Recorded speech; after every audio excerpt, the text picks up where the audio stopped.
শুনতে পাচ্ছ আমাকে? জি ম্যাম। ওকে।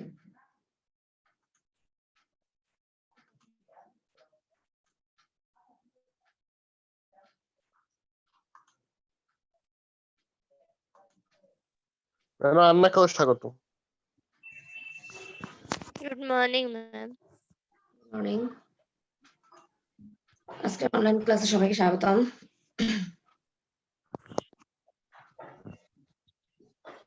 আমাকে তোমরা চেনো? সুমন আফরোজ। পাঠ পরিচিতি, বাংলাদেশ ও বিশ্ব পরিচয়ের আজকে পঞ্চম অধ্যায় নিয়ে আলোচনা করব। আমাদের আজকের পাঠ হচ্ছে বাংলাদেশের সমাজ। শিখন ফল, এই পাঠ শেষে শিক্ষার্থীরা সমাজের ধারণা ব্যাখ্যা করতে পারবে, সমাজ বিকাশের বিভিন্ন স্তর ব্যাখ্যা করতে পারবে। অর্থাৎ তোমাদের যে সংক্ষিপ্ত সিলেবাস আছে সেই সিলেবাসের পার্ট 1 তোমরা একটা দাগায় নিতে পারো। পার্ট 1, 3, 4, 5, 6। পার্ট 1, 3, 4, 5, 6 এটাকে বেশি গুরুত্ব দেওয়া হয়েছে এবং এই বিষয়গুলো নিয়ে আমি আলোচনা করবো আজকে। সমাজের ধারণা নিয়ে আলোচনা করি আগে। মিলেমিশে থাকা একতাবদ্ধ মানব গোষ্ঠীকে আমরা বলি সমাজ, তাই না? সমাজ গঠনের প্রথম ধাপ হচ্ছে কি? পরিবার। তাহলে মানুষ কি একাকী বসবাস করতে পারে না। নিরাপদে বা শান্তিতে বেঁচে থাকার জন্য সবারই মিলেমিশে থাকা দরকার, তাই না? বা দলবদ্ধ হয়ে বসবাস করা একান্ত প্রয়োজন। তো একসঙ্গে মিলেমিশে বসবাস করার ফলে মানুষে কেমন হয়? আত্মীয়তার সম্পর্ক গড়ে ওঠে এবং বন্ধুত্বপূর্ণ সম্পর্ক গড়ে ওঠে। তো এতে করে কি হয়? সাহায্য সহযোগিতা, সহানুভূতি এবং পারস্পরিক যে নির্ভরশীলতা সেটা গড়ে ওঠে। তো এইভাবে মানুষ কি করে? এটাকে বলা হয় সামাজিক সম্পর্ক। একটা মানুষের সাথে মানুষের যে এরকম সম্পর্ক, এই সম্পর্ককে বলা হয় সামাজিক সম্পর্ক। এবং মিলেমিশে থাকা একতাবদ্ধ মানব গোষ্ঠীকেই বলা হয় সমাজ। এইভাবে যে মিলেমিশে মানুষ বসবাস করে এরকম একতাবদ্ধ মানব গোষ্ঠীকে বলা হয় সমাজ। সমাজের মধ্যে ছোট ছোট প্রতিষ্ঠান এবং সংঘ থাকে, যেমন পরিবার, গোত্র, ক্লাব, সমিতি, তাই না? এগুলো বিভিন্ন সংঘ বা প্রতিষ্ঠানকে বোঝানো হচ্ছে। এগুলোকে বিভিন্ন প্রতিষ্ঠান বা সংঘ বলা হচ্ছে। কোনটা ছোট কোনটা বড়। শুধু মানুষই নয়, যদি তুমি পশু পাখির কথা চিন্তা করো, কীট পতঙ্গের কথা চিন্তা করো, তারাও কিন্তু জীবন ধারণের তাদের একটা লক্ষ্য থাকে এবং সেই লক্ষ্যে তারা এগিয়ে যায় এবং তারা একতাবদ্ধ ভাবে বসবাস করে, মিলেমিশে থাকে। ঠিক আছে? শুধু মানুষ নয়, পশু পাখি, কীট পতঙ্গরাও একত্রে বসবাস করে। আমরা কোনো না কোনো পরিবারে বসবাস করি। আমরা মানুষের কথা যদি চিন্তা করি তাহলে আমরা কোনো না কোনো পরিবারে বসবাস করি। কোনো কোনো পরিবারে বাবা মা ভাই বোন থাকে, আবার কোনো কোনো পরিবারে বাবা মা ভাই বোনের সাথে চাচা চাচি, দাদা দাদি, তাই না? এনারা থাকে, যেটাকে আমরা যৌথ পরিবার বলি। তো পরিবার হচ্ছে সমাজ গঠনের প্রথম ধাপই হচ্ছে এই পরিবার। প্রথমে মানুষ কি হয়েছে? সংঘবদ্ধভাবে বসবাস করেছে, পরিবার গঠন করেছে এবং তার ভিত্তিতে কি হয়েছে? সমাজ গড়ে উঠেছে। তো প্রাচীনকালে সমাজ গঠনের আগে পরিবার বলতে আসলে কিছুই ছিল না। আগে কিন্তু মানুষ পরিবার গঠন করেনি। তো প্রাচীনকালে সমাজ গঠন যখন করা হয়েছিল তার আগে পর্যন্ত পরিবার বলে কিছুই ছিল না। মানুষকে প্রতিকূল পরিবেশে বসবাস করতে হতো। ঠিক আছে? মানুষের বাড়িঘর ছিল না, থাকার আশ্রয় ছিল না, মানুষ গুহায় বসবাস করতো, তাই না? খাওয়া দাওয়ার কষ্ট ছিল। তো তখন মানুষ কি হয়? প্রতিকূল পরিবেশে বসবাস করতো। তাই তারা খাদ্য সংগ্রহ এবং হিংস্র পশুর আক্রমণ থেকে বাঁচার জন্য মানুষ কি হয়? দলবদ্ধভাবে বসবাস করার প্রয়োজনীয়তা অনুভব করে যে আমাদেরকে আসলে একত্রে বসবাস করতে হবে, না হলে এই হিংস্র প্রাণীর আক্রমণ থেকে আমরা বাঁচতে পারবো না, খাদ্য সংগ্রহ করতে পারবো না। এই চিন্তাধারা থেকে মানুষ অনুভব করতে শুরু করে যে একত্রে দলবদ্ধ হয়ে বসবাস করতে হবে। এভাবেই সমাজ গঠন হয়। ঠিক আছে? তো পরিবার থেকে গোত্র, সম্প্রদায় এবং গোষ্ঠী বা জাতি গোষ্ঠীতে ছড়িয়ে পড়ে। অর্থাৎ পরিবার থেকে, অর্থাৎ ছোট সংঘ থেকে বড় সংঘ বা প্রতিষ্ঠানে পরিণত হয় সমাজ। এবং আজকের এই বিস্তারিত সমাজ আমরা এভাবেই দেখতে পাচ্ছি। সাধারণভাবে সমাজের দুইটা বৈশিষ্ট্য লক্ষ্য করা যায়। প্রথমত, বহু লোকের সংঘবদ্ধভাবে বসবাস করা। তাহলে সমাজ গঠনের দুইটা বৈশিষ্ট্য, সমাজের দুইটা বৈশিষ্ট্য। একটা হচ্ছে সংঘবদ্ধভাবে মানুষ বসবাস করে, আর দ্বিতীয়টা হচ্ছে এই সংঘবদ্ধ বা একত্রিত হবার পিছনে কিছু উদ্দেশ্য থাকে, তাই না? ঠিক আছে? তাহলে সমাজ গঠনের কয়টা বৈশিষ্ট্য? দুইটা। দুইটা বৈশিষ্ট্য, একটা হচ্ছে মানুষ সংঘবদ্ধভাবে বা একত্রভাবে বসবাস করে, এটা একটা বৈশিষ্ট্য। মানুষ একা একা বসবাস করে না, একত্রে বসবাস করে। আর আরেকটা বৈশিষ্ট্য কি, এই একত্রিত হবার পেছনে বা সংঘবদ্ধতার পেছনে কিছু উদ্দেশ্য রয়েছে। আমরা কেন একত্রে বসবাস করি? আমরা অবশ্যই আমাদের প্রয়োজন মেটাবার জন্যই একত্রে বসবাস করি, তাই না? যে আমরা একা একা নিজেদের কিন্তু সব সমস্যার সমাধান করতে পারি না, যার জন্য কিন্তু আমরা একত্রে বসবাস করি। তাই যদি আমরা এখন বিস্তারিত সংজ্ঞার কথা বলি যে সমাজ কি, তাহলে আমরা বলতে পারি সমাজ বলতে আমরা মানুষের পারস্পরিক সম্পর্ককে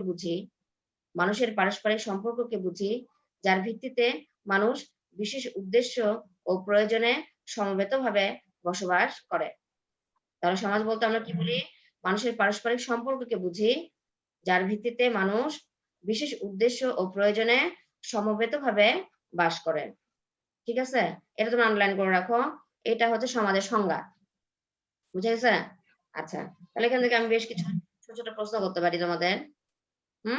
তো তোমরা গুরুত্বপূর্ণ বিষয়গুলো দেখে রাখবা, আমি কিন্তু ক্লাস শেষে তোমাদের প্রশ্ন ধরবো। এবারে আসো আমরা চলে যাব হচ্ছে পার্ট 3, 4 এবং আর কি বলেছিলাম, পার্ট 5 এবং 6, তাই না? এটা নিয়ে আমাদের আলোচনা হবে, এটাকে গুরুত্বপূর্ণ বলা হয়েছে, এটাতে আমরা চলে যাব। তো আমাদের পার্ট 3, 4 এবং 5, 6 মিলে যে বিষয়টা রয়েছে সেটা হচ্ছে সমাজ বিকাশের বিভিন্ন স্তর। তোমার কি স্ক্রিন দেখতে পাচ্ছ? হ্যাঁ ম্যাম। আচ্ছা, তাহলে আমাদের পার্ট 3, 4 এবং 5, 6 মিলেই রয়েছে সমাজ বিকাশের বিভিন্ন স্তর।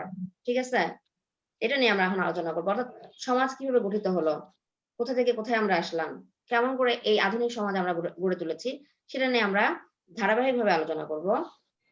তো সমাজ কেমন পরিবর্তনশীল, তাই না? সমাজ মূলত পরিবর্তনশীল। আজকের দিনে আমরা বাংলাদেশে যে সমাজ দেখছি, আগের দিনে সমাজ কিন্তু এরকম ছিল না। আজকের সমাজ দীর্ঘকালের বিকাশ ধারার ফল। আজকে যেমন সমাজ দেখতে পাচ্ছি, তাহলে সেটা বিকশিত হয়ে আসলে এরকম অবস্থা দেখা দিয়েছে। কালে কালে জ্ঞান বিজ্ঞানের উন্নতির ফলে পুরনো সমাজ দ্রুত পরিবর্তন হচ্ছে এবং এই কালের আধুনিক সমাজ গঠিত হয়েছে। আজকে আমি যে আধুনিক সমাজের মধ্যে বসবাস করতেছি, সেটা কি হয়েছে? দিনে দিনে পরিবর্তিত হয়ে আধুনিক রূপ লাভ করেছে। সে কথা বলেছে, কালের সুদীর্ঘ যাত্রাপথে সমাজের পরিবর্তনকে মূলত 6 ভাগে ভাগ করা যায়। কয় ভাগে? 6 ভাগে। 1 নম্বর হচ্ছে শিকার ও খাদ্য সংগ্রহ ভিত্তিক সমাজ। 2 নম্বর আমরা দেখতে পাচ্ছি উদ্যান কৃষি ভিত্তিক সমাজ। 3 নম্বর পশুপালন সমাজ। 4 নম্বর কি বলতো? কৃষিভিত্তিক সমাজ। 5 নম্বর সমাজ, 5 শিল্প নম্বর ভিত্তিক সমাজ, ভেরি গুড। 6 নম্বর শিল্প বিপ্লব পরবর্তী সমাজ, পরবর্তী সমাজ, শিল্প বিপ্লবের পরের সমাজ, সেই কথা বলেছেন। ঠিক আছে, এখন আমরা এটা বিস্তারিত আলোচনা করব। প্রথমে আসি শিকার ও খাদ্য সংগ্রহ ভিত্তিক সমাজ। তো কিছু কিছু জিনিস তোমরা আন্ডারলাইন করে রাখবে, আমি কিন্তু ভিতর থেকে প্রশ্ন ধরবো। শিকার এবং খাদ্য সংগ্রহ ভিত্তিক সমাজের কথা যদি আমরা আসি, তাহলে দেখবো শিকার এবং খাদ্য সংগ্রহ ভিত্তিক সমাজ হচ্ছে মানব সমাজের আদিমতম রূপ, সবচেয়ে আদি রূপ হচ্ছে এই শিকার ও খাদ্য সংগ্রহ ভিত্তিক সমাজ। তখন স্থায়ী কোনো বসত বাড়ি ছিল না, মানুষের কোনো বাড়িঘর ছিল না। মানুষ কি করতো? গুহা এবং জঙ্গলে বসবাস করত। প্রাকৃতিক সম্পদ ছিল প্রচুর, কিন্তু এই সম্পদকে কিভাবে ব্যবহার করতে হয় তা তারা জানতো না, অর্থাৎ এই সমস্ত সম্পদ ব্যবহার করে কিভাবে উৎপাদন কাজে লাগানো যায় এটা তাদের ধারণা ছিল না। সরি, ঠান্ডা লেগে গেছে আমার, গলা বসে গেছে, বুঝছো? হ্যাঁ, তাহলে বন জঙ্গল থেকে তারা কি করতো? খাদ্য খুঁজে বের করতো এবং কি করতো? পশু শিকার করতো, এভাবে তারা খাদ্য সংগ্রহ করতো, তাই না? এবং এই কারণে তারা বিভিন্ন জায়গায় ঘোরাঘুরি করতো, ঘুরে ঘুরে কি করতো? খাদ্য সংগ্রহ করতো, ফলমূল সংগ্রহ করতো। পশু পাখি এবং মৎস্য শিকার ছিল আদিম সমাজের প্রধান কাজ। তাহলে প্রধান কাজ কি কি ছিল? ফলমূল সংগ্রহ, পশু পাখি পালন, আর একটা হচ্ছে মৎস্য শিকার, তাই না? পশু পাখি শিকার এবং মৎস্য শিকার, এটা ছিল আদিম সমাজের প্রধান কাজ। তখন শিকার মিলতো, তখন তারা কি করতো? যখন যদি শিকার মিলতো তাহলে খেত, আর যদি শিকার না মিলতো তারা খেত না, খেতে পারতো না বা উপোস থাকতো। এরা ফলমূল সংগ্রহ করতো আর পুরুষরা শিকার করতো। গোষ্ঠীর শক্তিশালী লোকরা ছিল দলপতি, যারা গোষ্ঠীর মধ্যে সবচেয়ে শক্তিশালী ছিল দৈহিক দিক থেকে হ্যাঁ তারা হতো দলপতি। সে সময় পাথরই ছিল একমাত্র হাতিয়ার। এগুলো আন্ডারলাইন করে রাখবে, এগুলো আমি ধরবো। হ্যাঁ, তখন পাথরই ছিল একমাত্র হাতিয়ার। এ কারণে এ সমাজকে বলা হয় প্রাগৈতিহাসিক বা প্রস্তর যুগের সমাজ। ঠিক আছে, পাথরের যুগের সমাজ, প্রস্তর মানে পাথর। এ সমাজের উল্লেখযোগ্য হাতিয়ারগুলো কি কি এটা প্রায় সময় আসে। খাঁজ কাটা বল্লম, মাছ ধরার হারপুন এবং হাড়ের সুই। ঠিক আছে, এগুলো তারা কি কাজে ব্যবহার করতো? হাতিয়ার হিসেবে ব্যবহার করতো, যে পশু শিকারের জন্য। শীত বলো, রোদ বৃষ্টি থেকে রক্ষার জন্য তারা গাছের ছাল এবং লতাপাতা এবং পশুর চামড়া বস্ত্র হিসেবে ব্যবহার করত। এ সমাজে মানুষ কোন শক্তিশালী সংগঠন বা প্রতিষ্ঠান গড়ে তুলতে পারেনি। ওই পরিবার বলো, ঠিক আছে, গোত্র গোষ্ঠী, এগুলো কিছুই ছিল না, সেই কথা বলেছে। যে সমাজে তারা শক্তিশালী কোনো সংগঠন গড়ে তুলতে পারেনি। তারা এইভাবে খাদ্য সংগ্রহ করত, আর তারা পোশাক হিসেবে পরতো কি? গাছের ছাল, লতাপাতা এবং পশুর চামড়া। ঠিক আছে, এটা একদম প্রথম স্তর। পরের স্তরে আমাদের রয়েছে উদ্যান কৃষি ভিত্তিক সমাজ। পরের স্তরে রয়েছে উদ্যান কৃষি ভিত্তিক সমাজ। দেখো আসলে সমাজ আমরা এভাবে গঠন করেছি এবং আস্তে আস্তে কি হয়েছে, আধুনিক সমাজ আমরা পেয়েছি, সেই কথা আমরা এখানে বলছি। একবার ধারাবাহিক গল্পের মতো, যেরকম আমরা গল্প বলি না যে আমি অমুক জায়গা থেকে অমুক জায়গায় এলাম, তো সেরকম একটা ব্যাপার, আর কিছুই না। এভাবে চিন্তা করে নাও, তাহলে তোমাদের মনে থাকবে, ধারাবাহিকতা মনে থাকবে। এই স্তরগুলো কিন্তু আমাদের সিরিয়ালি মনে রাখতে হবে। ঠিক আছে, তখন আমরা আসি উদ্যান কৃষি ভিত্তিক সমাজে। এই সমাজে খাদ্য সংগ্রহকারী মানুষ খাদ্য উৎপাদনকারীতে পরিণত হয়। যারা খাদ্য সংগ্রহ করে বেড়াতো তারাই উৎপাদনকারীতে পরিণত হয়। সমাজবিজ্ঞানীরা বলেন মেয়েরাই কৃষি কাজের উদ্ভাবন করেছে। আন্ডারলাইন করে রাখো। আদিম সমাজে পুরুষরা যেত শিকার করতে, আর ফলমূল আহরণের ভার ছিল মেয়েদের উপর। ঠিক আছে, তো ফলমূল সংগ্রহ করতে গিয়ে তারা কখনো নিয়ে আসতো বুনো গম, বার্লি, তাই না, এসব নিয়ে আসতো। তো আস্তানার আশেপাশে তারা যে গুহায় বসবাস করতো বা যে জায়গায় থাকতো, সেখানে আশেপাশে গুলো এই গম এবং বার্লির দানা পড়ে থাকতো, এবং সেখান থেকে গজে উঠলো চারা। তো এই চারা থেকে আসলো শীষ এবং দানা। এটা দেখে তাদের বীজ ছিটিয়ে যে খাদ্য উৎপাদন করা যায়, এই ধারণা তাদের মধ্যে এলো, এবং তারা কি করলো, কৃষি কাজের এই পর্যায়কে আমরা বলতে পারি উদ্যান চাষ। এবং তারা উদ্যান চাষ করতে শুরু করলো, অর্থাৎ মাঠে তারা চাষ করতে শুরু করলো। এক্ষেত্রে প্রথমে মেয়েরা তাদের বসবাসের আশেপাশে যে সমস্ত জমিগুলো পড়ে থাকতো, সেখানে লম্বা লাঠি বা পশুর শিং দিয়ে কি করতো, মাটি গর্তে বীজ ফেলে ফসল এবং ফলমূল উৎপাদন করতো। ঠিক আছে, তখন তো কোনো অস্ত্র ছিল না বা এরকম লাঙল ছিল না, এই সমস্ত ধারণা তাদের মধ্যে আসেনি। তারা দেখছে যে বীজ ছিটায় থাকার কারণে সেখান থেকে চারা হচ্ছে, সেখান থেকে ফল হচ্ছে, ফুল হচ্ছে। এই ধারণা থেকে তারা কি করলো, যে লম্বা লাঠি এবং পশুর শিং থাকতো, সেটা দিয়ে তারা কি করতো, গর্ত খুঁড়ে সেখানে বীজ বপন করতো এবং ফসল উৎপাদন করতে শুরু করে, যেটাকে আমরা বলছি উদ্যান কৃষিভিত্তিক সমাজ। তো প্রথমে তো মানুষ চাষাবাদ করতো না, তো দ্বিতীয় স্তরে এসে কি করলো, মানুষ চাষাবাদের এই ধারণা থেকে তারা চাষাবাদ করতে শুরু করলো, যেটাকে আমরা বলছি উদ্যান কৃষিভিত্তিক সমাজ। আচ্ছা, এখন দেখা যাচ্ছে আমাদের পশু শিকার খাদ্য সংগ্রহের বিষয়টা থেকে আমরা উদ্যান কৃষিভিত্তিক সমাজে আসলাম, এবং এরপর আমরা চলে আসবো পশুপালন সমাজে। ঠিক আছে, এই ধারণা মানুষের মধ্যে কিভাবে আসলো? পশুপালন সমাজের ধারণায় আসি। সমাজ বিকাশের ধারণায় পশুপালন শুরু হলে সমাজ আরো এগিয়ে যায়। যখন মানুষ কৃষি কাজ করতে শুরু করলো, তারপর থেকে যখন পশুপালন করতে শুরু করলো, তখন সমাজ আরো ডেভেলপ হলো, সেই কথা বলেছে এখানে। এই সমাজের মানুষ খাদ্য সংগ্রহের পাশাপাশি পশুপালন করে জীবিকা নির্বাহ করত। শিকারী মানুষ প্রথমে কুকুরকে পোষ মানায় এবং গৃহপালিত পশুতে পরিণত করে। প্রথমে তারা পোষ মানিয়েছিল কোন প্রাণীকে? কুকুরকে। কারণ কুকুর থেকে বেশি প্রাণীভুক্ত এবং তারা সবচেয়ে বেশি কি হয়, পোষ মানে। ঠিক আছে, তার প্রথমে কি করলো, এই কুকুরকে পোষ মানিয়ে গৃহপালিত পশুতে পরিণত করে। কুকুর ছিল বিশ্বস্ত প্রহরী, তারা রাতে বেলা পাহারা দিত তাদেরকে, এবং শিকারের কাজে তারা সহায়তা করত। অনেক সময় বুনো ষাঁড়, ভেড়া, ছাগল এই সমস্ত কি করতো, পশুগুলো মানুষের হাতে ধরা পড়তো এবং সেগুলোকে তারা কি করতো, ধরে এনে বেঁধে রাখতো। হ্যাঁ, এগুলো ছিল তাদের জীবন্ত খাদ্যের ভান্ডার। তো শিকার না করে, যদি শিকার যেদিন মিলতো না, সেদিন তারা কি করতো, এই সমস্ত পশুগুলোকে বধ করতো এবং আহার করতো। ঠিক আছে, তো মানুষ ক্রমে বুঝতে পারলো যে এই যে গরু ছাগল তারা ধরে নিয়ে এসে বা ধরা পড়ছে বা সেগুলো বেঁধে রাখছে, যখন খাবার পাচ্ছে না তখন তারা সেখান থেকে খাচ্ছে, কিন্তু এগুলোকে যদি আমরা বাঁচিয়ে রাখি তাহলে অনেক বেশি লাভ হবে। ঠিক আছে, এগুলোকে না মেরে ফেলে যদি আমরা বেঁধে রাখি এবং তাদেরকে পোষ মানাই তাহলে অনেক বেশি লাভ হবে। কিভাবে?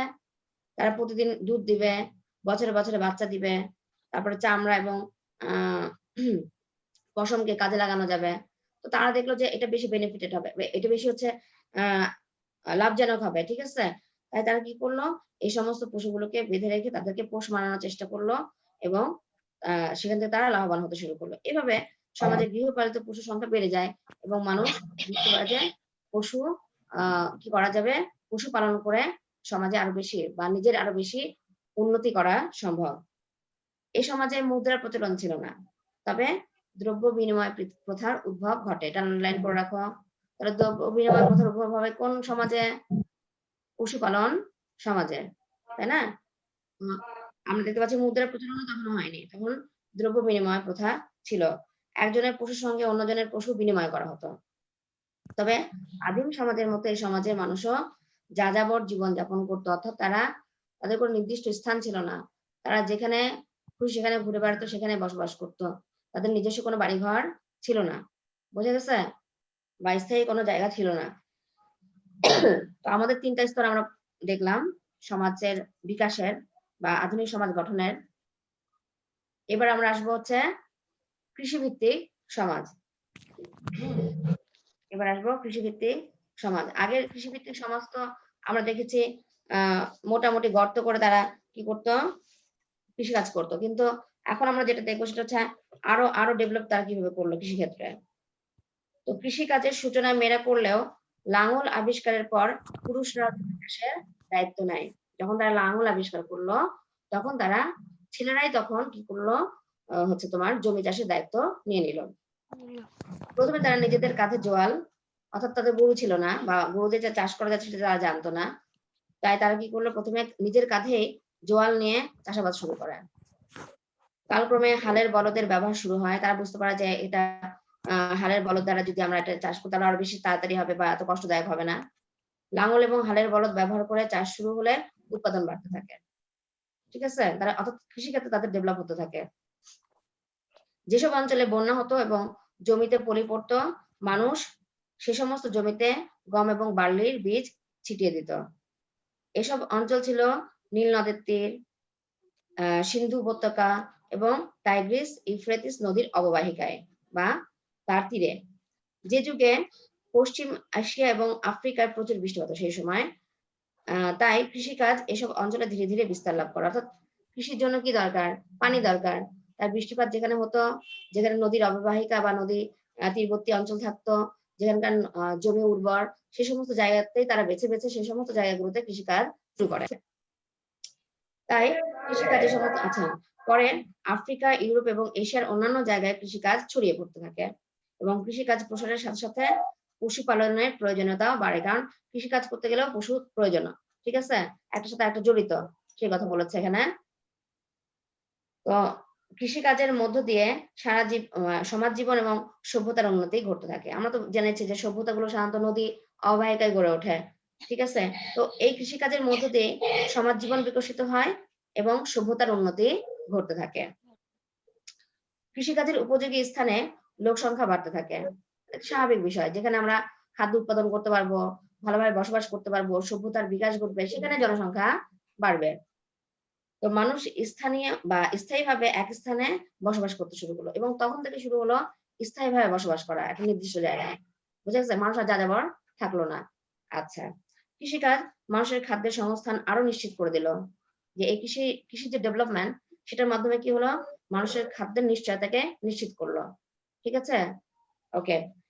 এই সমাজে অতিরিক্ত ফসল যা আসতো তা কি জীবন যাপনকারী শ্রেণীর বা অবসর জীবন যাপনকারী শ্রেণীর উদ্ভব ঘটায়। তো আমাদের যদি অনেক বেশি উৎপাদন হয়, আমাদের যদি অতিরিক্ত থাকে, তাহলে আমরা কি করি, তখন অবসর জীবন যাপন করি। তো তখন থেকে শুরু হলো অবসর জীবন যাপন, কারণ প্রচুর উৎপাদন হচ্ছে, অতিরিক্ত উৎপাদন থেকে যাচ্ছে, আমার খাওয়া পড়ার কোনো সমস্যা নেই। তাহলে সেক্ষেত্রে কি হলো, অবসর জীবন যাপন শ্রেণীর উদ্ভব ঘটলো এবং এদের মধ্যে এই যে অবসর জীবন যাপন শ্রেণী যারা রয়েছে, তাদের মধ্য থেকে কি ব্যবসা বাণিজ্যে তারা অংশগ্রহণ করতে শুরু করলো এবং নগর জীবনের বিকাশে বা সভ্যতার উন্নয়নে তারা অবদান রাখতে শুরু করলো। কৃষির উদ্বৃত্ত ফসলেই সভ্যতার সূচনা ঘটাইছে। এই যে সভ্যতার সূচনা হয়েছে, আমরা বিভিন্ন সভ্যতা সম্পর্কে জেনেছি, সেটা কোথা থেকে আসছে? যে কৃষির অতিরিক্ত উৎপাদন থেকে আসছে, যে যারা অনেক বেশি উৎপাদন করছে তাদের অনেক বেশি আয় হচ্ছে এবং সেখান থেকে তারা কি করছে, অন্যান্য চিন্তা ভাবনা করছে যে কৃষিকাজ ছাড়াও যে অতিরিক্ত আয় আসতেছে সেখান থেকে আমি কিভাবে সভ্যতার বিকাশ ঘটাতে পারবো, তাদের মধ্যে এই ধ্যান ধারণা আসে এবং এই কৃষির উদ্বৃত্ত ফসলই এই সভ্যতার সূচনা ঘটায়। এ কারণে বলা হয় সভ্যতা হচ্ছে কৃষির অবদান, সভ্যতা হচ্ছে কৃষিরই অবদান। ঠিক আছে, এবার আসো শিল্প ভিত্তিক সমাজ। তো এতগুলো বিষয় চলে যাওয়ার পরে তারপরে আমরা শিল্পের ক্ষেত্রে আসছি, আগে কিন্তু শিল্প কারখানা কোনো কিছুই ছিল না। ঠিক আছে, তো এখন দেখো শিল্প ভিত্তিক সমাজ নিয়ে একটু আলোচনা করি। ইউরোপে মধ্যযুগের শেষ দিকে কৃষিক্ষেত্রে গুরুত্বপূর্ণ উন্নয়ন ঘটে। ঠিক আছে, জ্ঞান বিজ্ঞানের প্রতি মানুষের আকর্ষণ বাড়তে থাকে। ইউরোপের মানুষ আবিষ্কার করে প্রাচীন গ্রিস এবং রোমের জ্ঞান বিজ্ঞানের ঐতিহ্য। এটি ইউরোপের নবজাগরিত বা রেনেসাঁ নামে পরিচিত। এই সময় ইউরোপের মানুষ বেরিয়ে পড়ে অজানাকে জানতে, পৃথিবীকে আবিষ্কার করতে। 1492 সালে কলম্বাস পৌঁছে যায় আমেরিকায়। 1685 সালে নিউটন তুলে ধরেন তার যুগান্তকারী আবিষ্কার মাধ্যাকর্ষণ।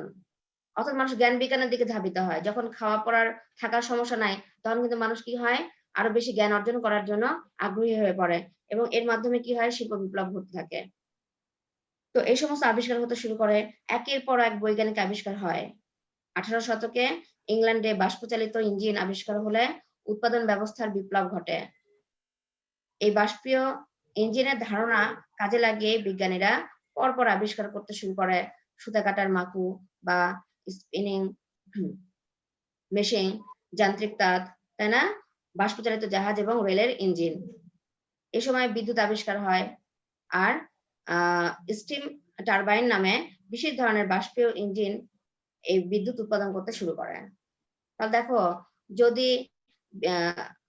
তোমার বিদ্যুতের আবিষ্কার হয়, এত যন্ত্রপাতির আবিষ্কার হয়, তাহলে অবশ্যই শিল্প ক্ষেত্রে কি হবে, বিপ্লব ঘটবে, তাই না, শিল্প ক্ষেত্রে উন্নয়ন ঘটবে, সেই কথা এখন আমরা জানবো। এভাবে একদিকে বড় বড় শিল্প কারখানার উৎপাদন শুরু হয়, অন্যদিকে দ্রুতগামী জাহাজ এবং রেলে ব্যবসা বাণিজ্য এবং যোগাযোগের বিস্তার ঘটতে থাকে। এভাবেই সূচনা হয় শিল্প বিপ্লবের। তো শিল্প বিপ্লব শুরু হয়েছিল ইউরোপে এবং এর পথিকৃৎ ছিল ইংল্যান্ড। 18-19 শতকে কয়লা, গ্যাস, পেট্রোল এবং বিদ্যুতের ব্যবহার শুরু হয়। 19 শতকে রেল যোগাযোগ চালু হয়। ক্রমবর্ধমান শিল্প কারখানার শ্রম এবং কাঁচামালের চাহিদা মেটাতে ইউরোপের মানুষ উপনিবেশ স্থাপন করলো মূলত এশিয়া এবং আফ্রিকায়। কারণ এই যে শিল্প কারখানাগুলো যে স্থাপন করলো, তারা এত যন্ত্রপাতি আবিষ্কার করেছে, কিভাবে শিল্পক্ষেত্রে উৎপাদন করা যায় সেটা সব ঠিক আছে, কিন্তু কাঁচামাল কোথা থেকে পাবে?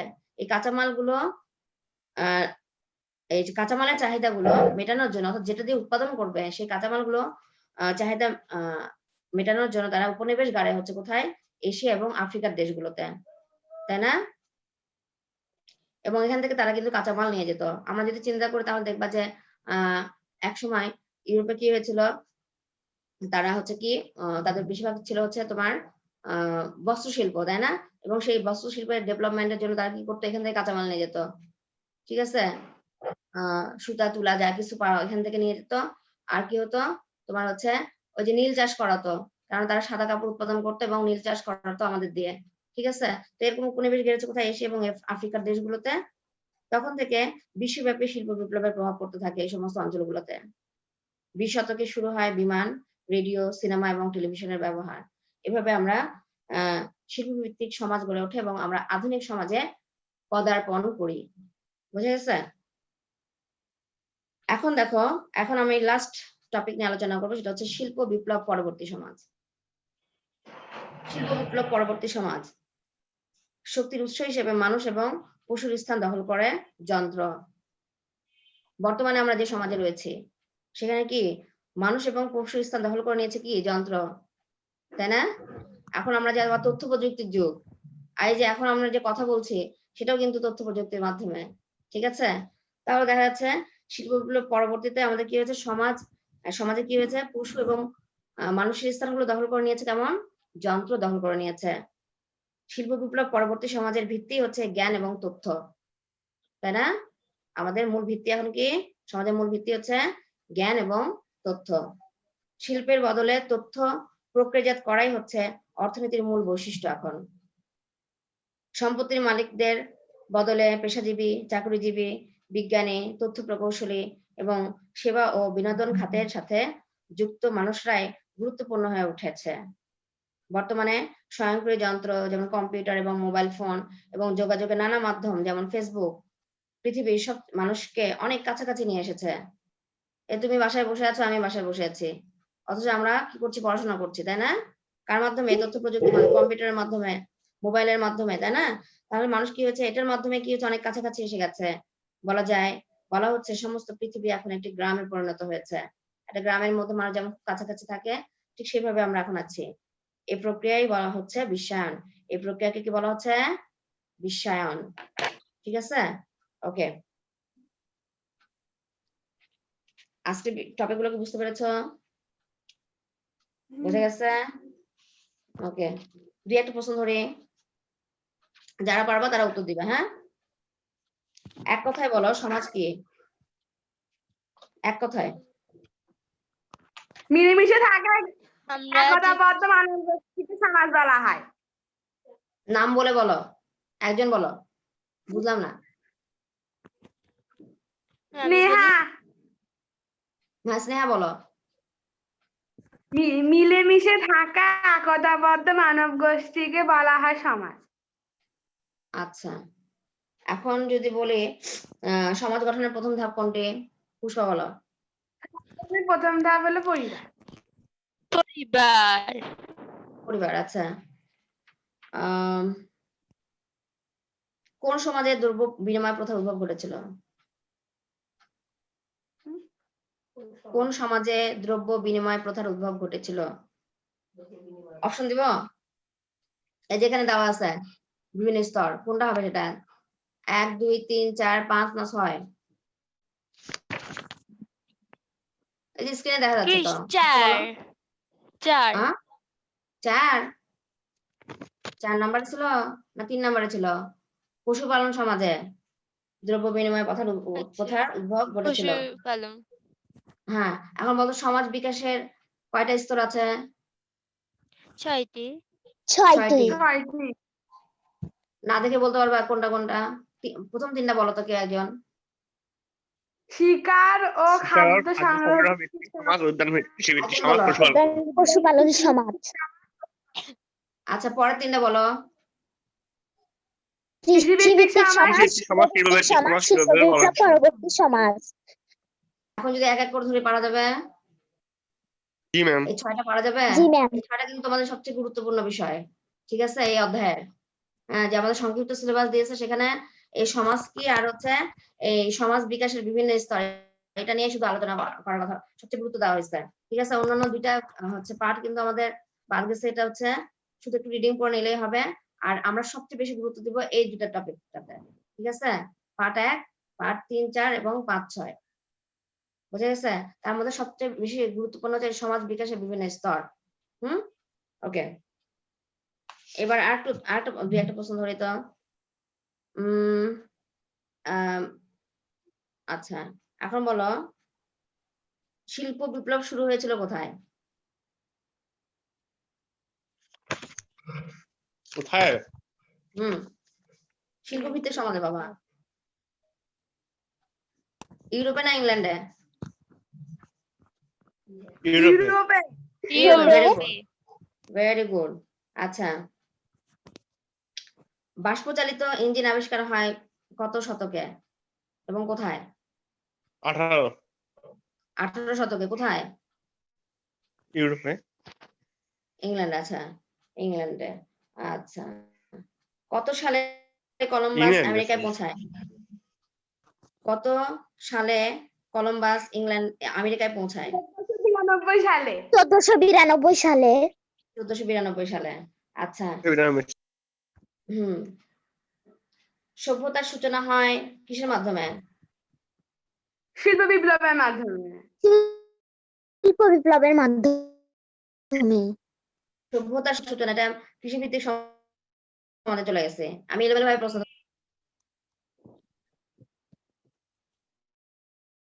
কৃষির উদ্বৃত্ত ফসলের ভিত্তিতে।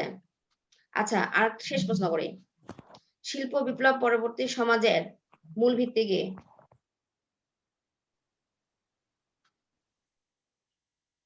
শিল্প বিপ্লব পরবর্তী সমাজ, জ্ঞান ও তথ্য। হ্যাঁ? জ্ঞান ও তথ্য। হ্যাঁ, জ্ঞান এবং জ্ঞান ও তথ্য। তথ্য। জ্ঞান এবং তথ্য। জ্ঞান ও তথ্য। তথ্য। ওকে, ফাইন।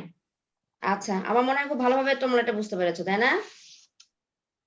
আচ্ছা, কৃষি কাজ প্রথমে কারা শুরু করেছিল, ছেলেরা না মেয়েরা? মেয়েরা। মেয়েরা। মেয়েরা। মেয়েরা। আর মেয়েরা। ছেলেরা কখন হাল ধরলো? কোনটা আবিষ্কারের পরে? কৃষি কাজের সূচনার পর।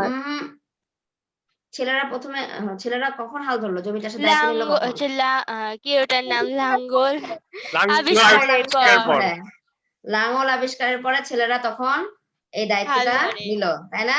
প্রথমে কিন্তু আবিষ্কার করছে মেয়েরা, তাই না? হ্যাঁ। আমার মনে হয় খুব ভালোভাবে আমাদের পড়া হয়ে গেছে। ওকে, ভালো থাকো, সুন্দর থাকো। আজকের ক্লাস দেখার জন্য সবাইকে ধন্যবাদ। আসসালামু আলাইকুম। আসসালামু ওয়ালাইকুম আলাইকুম। আসসালাম।